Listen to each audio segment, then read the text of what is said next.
आनंद मौज मस्ती ये ईश्वर की देन है। आनंद मौज मस्ती ये ईश्वर की देन है। टेंशन ये खरीदनी पड़े, ये अर्जित करनी पड़ती है। सारे टेंशन से भरे पड़े। ऐसा कोई आदमी नहीं जिसमें टेंशन हो। कितनी शिक्षा दे लो, कितना यो कर लो, भाग्य भाग्य फिरे बिना मतलब के। कोई जीवन नहीं बिना मतलब के टेंशन की पैदा करें। बताऊंगा आपने किसकी कैसी कैसी टेंशन ले रखी है बिना मतलब की। क्योंकि मैं ये कहता हूं कि जीवन का कोई बहुत बड़ा लक्ष्य नहीं है। जीवन का केवल एक ही लक्ष्य है कि जीना है, और वो बेहतर ढंग से जीना है बस। लेकिन भागे भागे फिर रहे हैं। एक आदमी अपनी तीसरी मंजिल पर टहल रहा था। देखिए कहां, तीसरी मंजिल पर टहल रहा था। नीचे से आवाज आई, बोला करतार सिंह तेरी लड़की का एक्सीडेंट हो गया और उसकी मौत हो गई। बस वहीं बेहोश हो गया तो सोच खत्म। तीसरी मंजिल जीना भूल गया। कहां है? तीसरी मंजिल से छलांग लगा दी। जब वो दूसरी मंजिल पर पहुंचा तो उसके याद आया कि उसके तो लड़की है ही नहीं।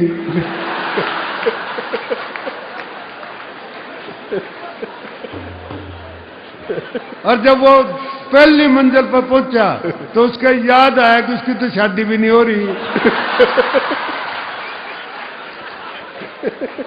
और जब वो धड़ाम से धरती पे गिरा तो उसके याद आया कि उसका नाम भी करतार सिंह नहीं है।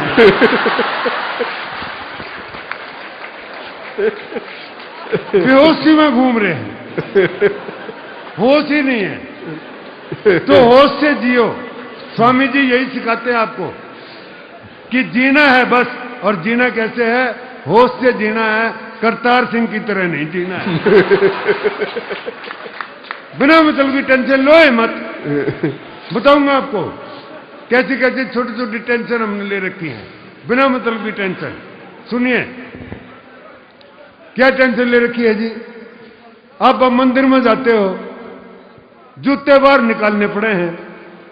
अंदर जाकर आदमी ऐसी जगह ढूंढता है जहां से भगवान के दर्शन भी होते रहे और जूते के दर्शन भी होते रहे।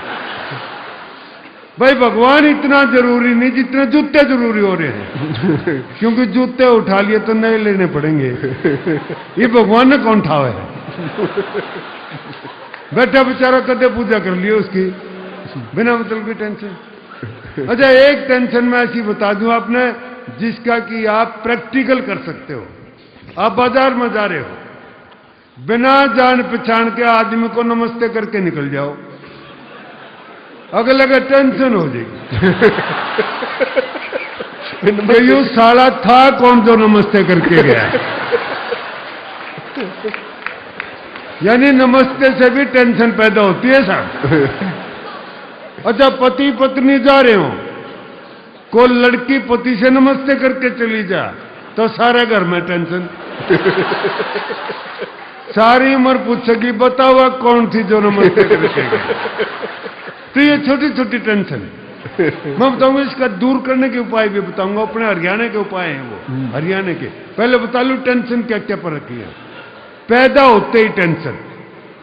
अभी बच्चा पैदा हुआ नहीं, माँ बाप ने टेंशन यह हो जाती है कि अच्छे स्कूल में दाखिल करवाना है। मैं तो दिल्ली से आया हूं जी। दिल्ली के अंदर आपको सबको मालूम होगा नर्सरी एडमिशन के लिए सुप्रीम कोर्ट में फैसले होते हैं। माँ बाप बड़े परेशान, बड़ी टेंशन में रहते हैं। अच्छा बच्चा दाखिल भी हो गया, चलो दाखिल होगा तो माँ को ये टेंशन रहती है कि आज बच्चा पढ़ के आया। पहले दिन स्कूल में गया, 20 किलो का वजन, 2 बजे स्कूल तक घर आया। माँ टेंशन में यह बैठी जनू आज MA की डिग्री लेके आओगा। आते बच्चे से पूछ लिया, बच्चा हरियाणा का था ध्यान रखना। आते बच्चे से पूछ लिया, बोले बेटा आज स्कूल में क्या हुआ? बच्चे ने बस्ता फेंक के मारा। नहीं बोला आज कुछ नहीं होया, कल फिर जाना पड़ेगा। बिना मतलब की टेंशन होता है। बिना मतलब की टेंशन ले लेंगे खाम खा के। एक और मारा अपना हरियाणा के छोरे से पूछ दिया। मैं ये कहता हूँ हरियाणा का आदमी कोई टेंशन नहीं लेता बच्चों से भी, लेकिन ऐसी टेंशन दे रखी है पढ़ाई के बच्चों को कि 6वीं 7वीं क्लास के बच्चे भी सुसाइड करने लगे। वो चला गया जी। वो मास्टर ने पूछा, उसने बोला कल्पना करो कि तुम एक कमरे में बंद हो और कमरे में आग लग जाए तो तुम क्या करोगे? बच्चा हरियाणा का है, टेंशन लेनी नहीं है। नुबला जी मैं कल्पना करनी बंद कर दूंगा।